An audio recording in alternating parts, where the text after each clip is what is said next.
I've never really met them very often, and we just don't talk about them much. Ooh, we lack knowledge about who they are, their identity. If you tell me any gibberish words I believe, in Singapore, at least what I was taught in school is that we actually got 4 official races, and we will get into it why they are that special kind of thing, right? So this is not a sport thing.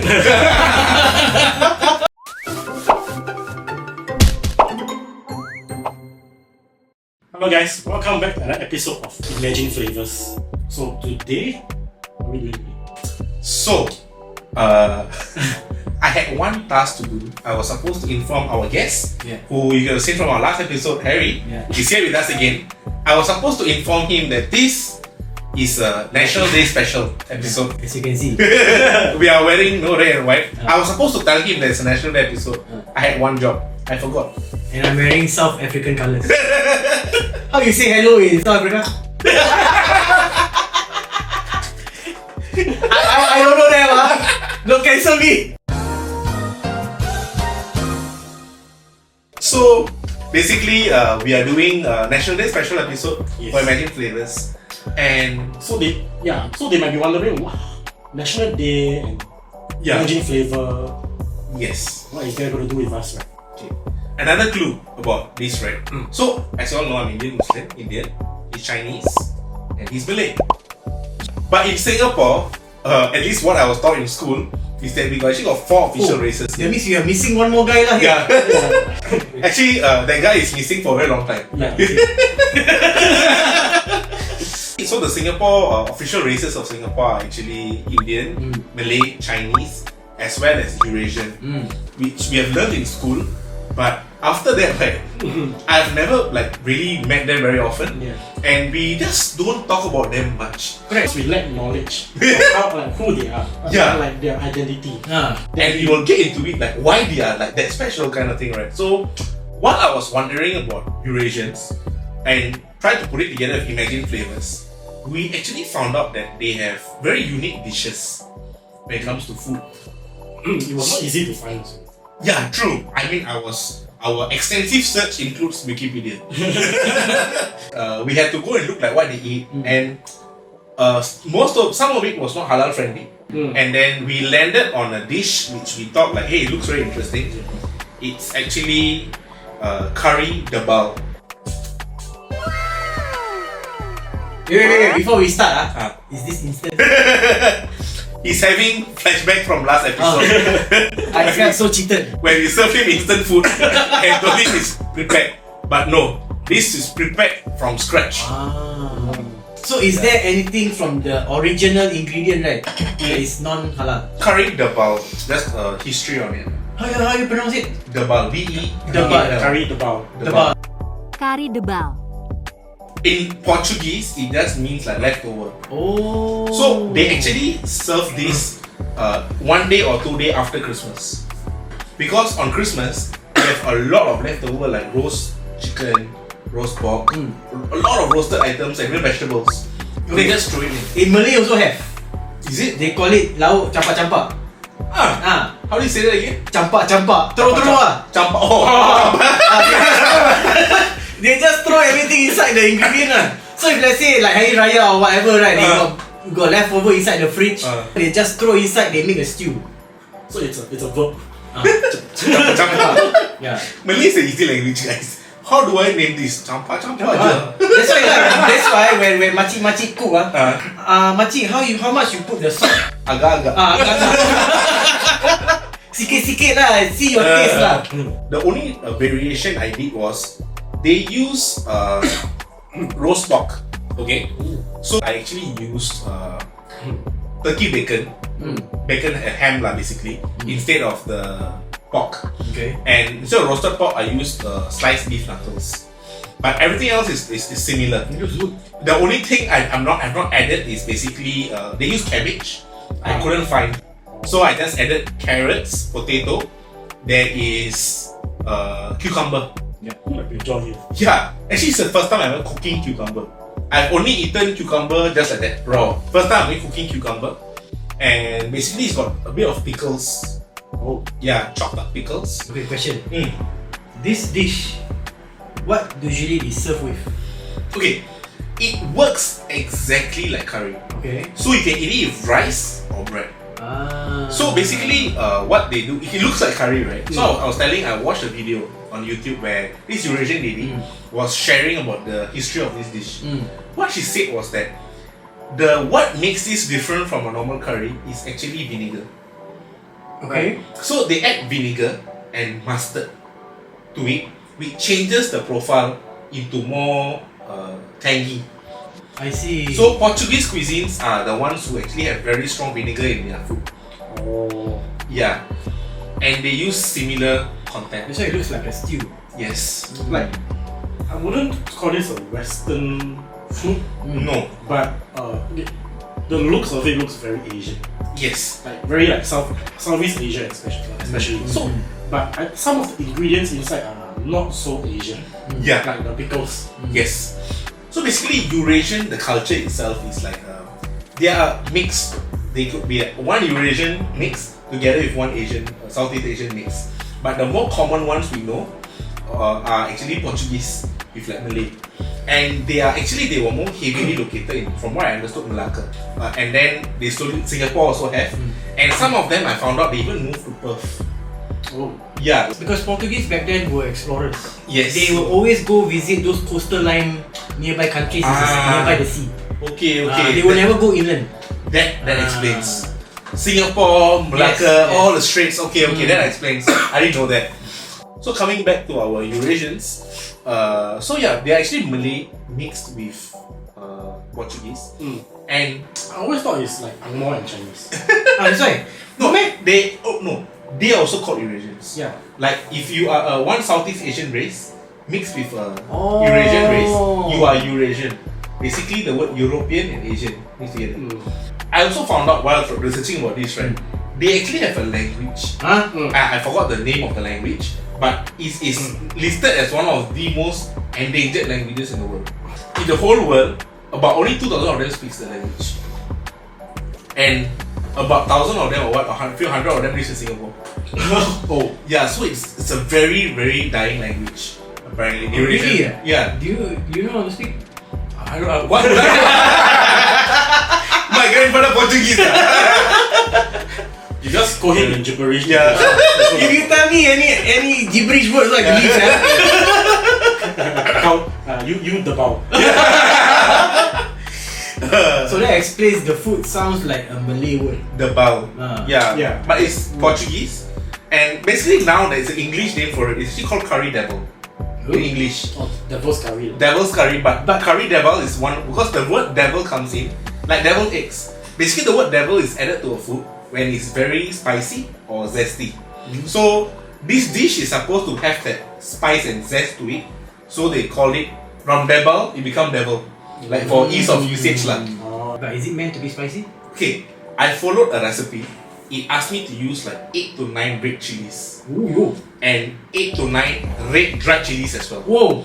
But I do not know if it's spicy. Can the people from the Europe back then handle spicy food? You have to understand they are mixed. So probably the Asian part of it would be able to allow them to. The Asian part of it force because you see force them to activate their genes. when I was looking cannot handle spice with Asian genes coming in. Activate, can eat already. No lah, but when I was doing the dish, right, the rempah that they use, like the paste to make the dish, right, is as Malay as you can get, bro. It's quite funny, like how you think this is very Malay, right? But I think it's very Chinese. Why? I don't know why. It's like when you open the lid, when I smell it, it smells something very familiar. Okay. Yeah, it's okay because we Chinese also have a lot of stews where we add a lot of things in. So it has that meat broth kind of smell. Yeah, like what I smell does not look like what I used, what I imagine from this curry. The only way to find out is to taste. Yes. So as today we commemorate our Eurasian friends, let's try the dish.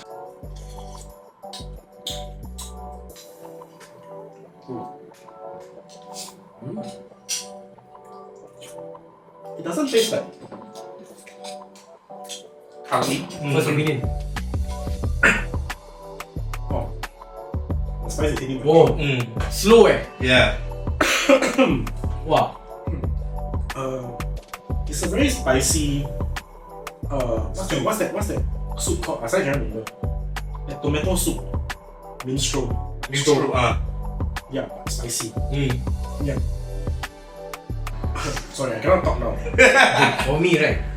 Spicy, but it's slow. It slowly comes in, slowly comes in because it goes through your throat. Then suddenly you feel like, how come this heaty sensation comes in? Yeah. Like what you say, it's zesty lah. Yeah.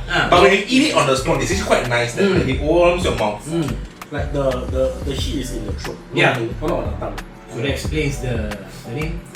Curry debal. Curry debal. Curry debal. Hopefully, I have done justice to the dish. It's fully inspired by YouTube recipe. Yeah, I'm not sure, but I'm not sure how the authentic one tastes. Yeah. Yeah, but the curry, the devil's curry today tastes good. Oh, you've tried? No, I've never tried. This is my first time also.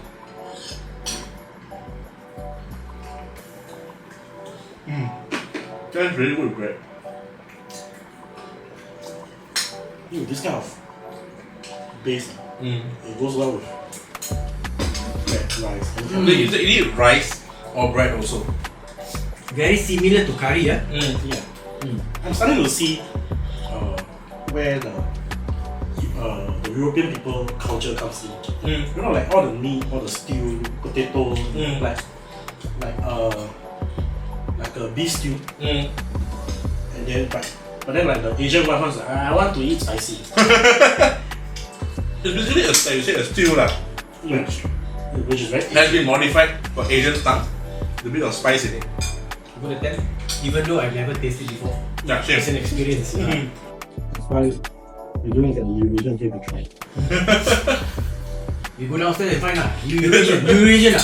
You'll be surprised they could be just working with you, someone you know, but you just never wanted to ask what's your race. The way you say so philosophical. Yeah, around us. Working around us. But you just never ask. Spiritually. Okay, tomorrow I'll go to my office, I'll stand on a chair. Who Eurasian here? Bro, you sound like terrorist, bro. Who Eurasian? No me. Leave me alone. And so the other Eurasian food they have is actually suji cake. Eh? They are Malay food, what? Exactly. I would call it Indian food. You know why? Why We have a Indian? suji cake in Indian. So there's a cake which is made of semolina, the flour semolina flour, suji lah basically. And I thought it's an Indian dish.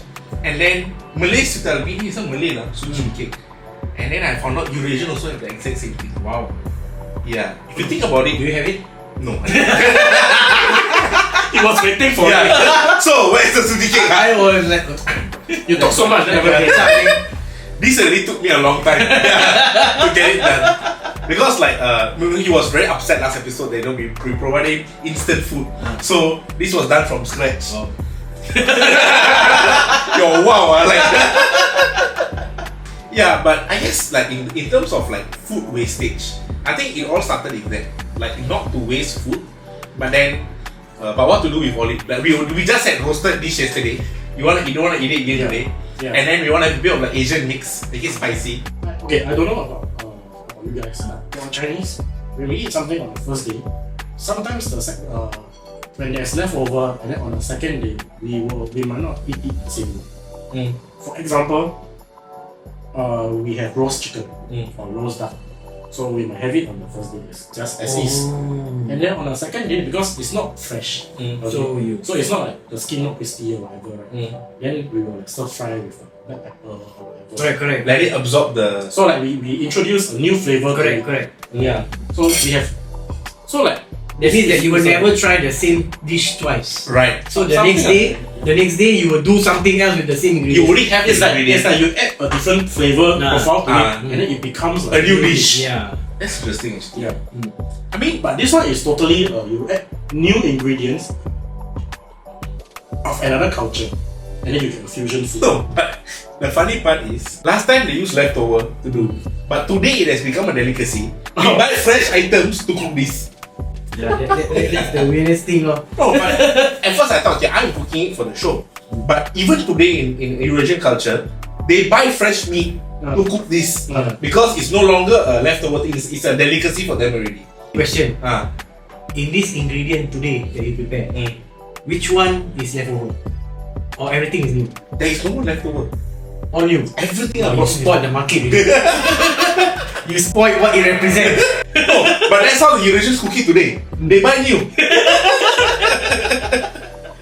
If you have to say, maybe the tomato was in the fridge already.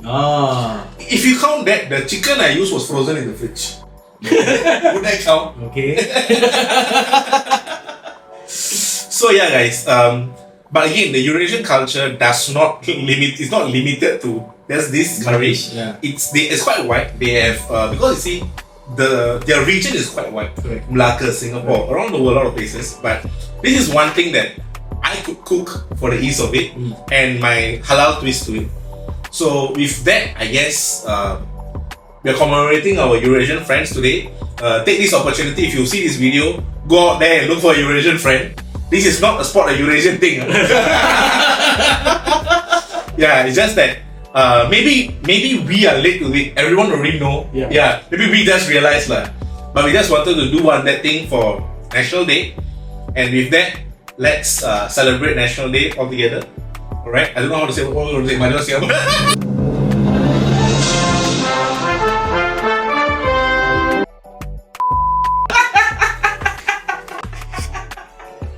Dying. Alright guys, so with that, thank you so much for another episode of Imagine Flavours. We will catch you again once again, and thank you so much for Harry for being here for a second episode with us. Yeah, thank you. His handle will be on the links below, so you can also follow him. And if you have been enjoying our episodes so far, please do like and subscribe and hit the notification button as well. See you in another episode of Imagine Flavours. Bye. Bye.